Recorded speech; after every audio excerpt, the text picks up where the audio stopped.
জ্বরে আজান দিয়েছে, নামাজ পড়ছে গোসল করে। নামাজ পড়ে ওই নামাজের পাটিতে উঠে করা ছোট একটা ডিসি করা ভাত নিয়ে, হাতে টুল আর হাতে পানির মগ নিয়ে এরামের বাড়ির পথে আর কিলো এরম পরিষ্কার জায়গা পথে, ওই গরমেতে কারেন্ট নেই, ওই পথে বসে ভাত খাইছে। কেবল এক মালা ভাত গালে দিছে। গালে দিলি এবার উনি পায় যে কামড় দিছে, উনি ঠিক পাইনি। তারপর হলো পুড়িয়ে উঠেছে, পুড়িয়ে উঠলে পার দিয়ে খেয়াল করেছে। খেয়াল করার পরে এবার দেখে যে পা সাপ আর কিলো পার পারে মানে পেঁচাইনি রয়েছে। পরে জোরে গাড়ি দিছে। গাড়ি দিলি পরে এবার কইছে এই তোরা কি এখন এদিকে আগে তোরা কাকি কাকি সারিয়ে ডাকতেছে, কাকি আগে যে আমার এই যে সাপে কামড়াইছে। মানে এই কথা বলতি বলতি এবার আমরা সকলে দৌড়াই আইছি।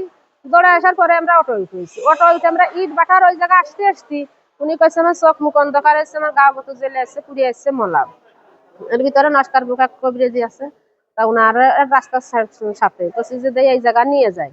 আমার যা বলতেছে আমার বিশাল অশান্তি লাগতেছে, পথে কবিরাজির কাছে নিয়ে যা দেয়। উনি কি কয়, উনি মানে নিয়ে যাওয়ার সাথে সাথে উনি বিষ নামাইছে, বিষ নামাইয়ে ওই দাঁতও ফেলে দিয়েছে। দাঁত ফেলে দেওয়ার পরে এবার মানে চুন মাহাইছে।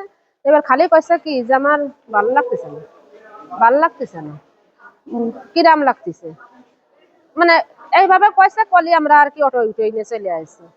অটো উঠে নিয়ে আসলে এই জায়গাতে ইমার্জেন্সি কলেজের রোগী মারা গেছে, জগদাল মাধবপুর।